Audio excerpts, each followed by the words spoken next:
Our final speaker for the ministerial session is the Assistant Minister for the Office of the Prime Minister of Fiji, His Excellency Sakiusa Tubuna. Honorable Ministers, distinguished guests, ladies and gentlemen, Selamat datang and a very warm welcome to you all.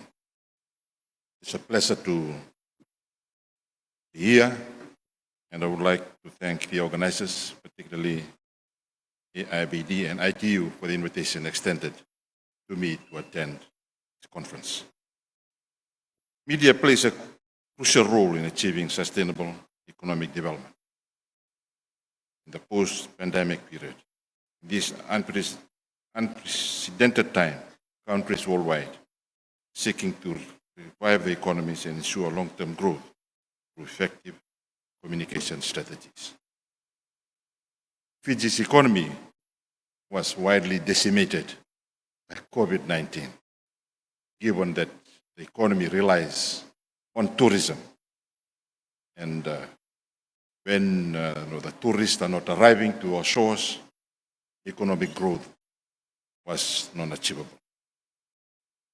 Fiji's high vaccination rate during the COVID-19 pandemic was a significant factor in its ability to emerge from the crisis and to re-engage with the world. Its success was due to no small part to the country's efforts to bolster its vaccination campaign by working closely with media partners and launching a series of effective public awareness campaigns. These campaigns employed a range of creative tactics, including leveraging the popularity of the Fiji National Sevens rugby team to raise awareness and promote vaccination. Additionally, Fiji offered incentives such as free groceries and cash rewards to encourage its citizens to get vaccinated. As a result of these efforts, Fiji was able to reopen its borders and welcome visitors back, helping to revitalize the economy and re-establish its connections with the global community. Media has a unique ability to provide timely and accurate information to large audiences, making it a powerful tool for educating and informing people about sustainable economic development. Through various media channels, including television, radio, newspapers, and social media, messages on reviving sustainable economic growth can be disseminated to a broad range of audiences, including policymakers, business leaders, investors, and the general public. Having the appropriate infrastructure for efficient information dissemination can be challenging for a country like Fiji, having more than 300 islands, separated by oceans and features mountainous terrain. Fiji's location makes it vulnerable to tropical cyclones, which are common in the region. Between November and April, since 2014, our island nation has experienced over 15 cyclones, which has resulted in considerable destruction to the nation's infrastructure, livelihoods, and agriculture. Fiji government implemented measures to prepare for and mitigate the impact of cyclones, including more resilient infrastructure and improving early warning systems. Despite these efforts, cyclones continue to pose significant threats to people and the economy. In Fiji, the government-owned Walesi digital television platform provides 100% coverage via terrestrial and satellite connectivity. This, in combination with the government-funded AM radio network, plays a vital role in disseminating news and information to the residents of remote and maritime islands. By leveraging Walesi and the AM network, we are able to broadcast crucial information on disaster preparedness, government programs, and significant updates on health outbreaks such as leptospirosis, measles, and COVID-19. In addition, Fiji government works closely with the state broadcaster Fiji Broadcasting Commission, ABC, to air outreach programs, Pongan in the Bui and Nebastarang, highlighting important government initiatives including economic development. In order to bring Fiji up to speed with par with global standards, we are facilitating investments in technological infrastructure.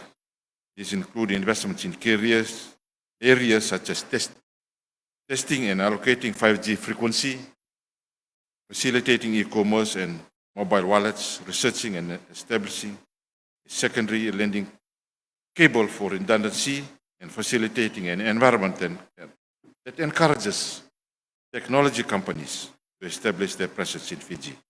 From government's perspective, enhancing communication infrastructure to be more resilient will enable the media to effectively communicate messages regarding economic recovery. Fiji government has also created a conducive environment for its citizens in terms of connectivity, developments like the telecenter market, digitization, and the Northern Connectivity Project. Thanks to these connectivity projects, Fijians can enjoy free internet access, ensuring that all Fijians have equal opportunities to connect with the digital world, irrespective of their location. It is important to note that through the Northern Connectivity Project, Fijians living in areas with limited or no connectivity are able to access the internet. The recent repealing of the draconian media laws, such as the Media Industry Act, which required journalists and media organizations to register in order to operate in Fiji, has been seen as a positive step towards promoting the freedom of the press and encouraging independent journalism. Through the Act, harsher penalties were imposed on journalists and media organizations that violated the law, including fines and imprisonment. By repealing this Act, the media is now able to report without restriction and be empowered to hold government accountable in their economic policies and decisions. By investing and reporting on government spending, corruption, and other economic issues, the media can help ensure public funds are being used effectively and efficiently. We encourage the media to avoid sensationalizing news and creating false narratives that can cause panic or misinformation. Instead of media organizations should aim to provide balanced and unbiased reporting that presents the facts in a clear and concise manner. Fiji's Department of Information is collaborating with Meta to authenticate the Facebook and Instagram accounts of government ministries and then to verify them with a blue tick. This collaboration also includes targeted training to communication officers who are managing official government social media assets on safety and security, two-factor authentication, and creating engaging content. In conclusion, effective communication can educate and inspire people to adopt sustainable practices that can lead to long-term economic growth. Furthermore, the media should also prioritize presenting information in a responsible and humane manner to ensure that the public receives accurate and unbiased reporting. Thank you very much for your attention. Thank you very much, Excellency.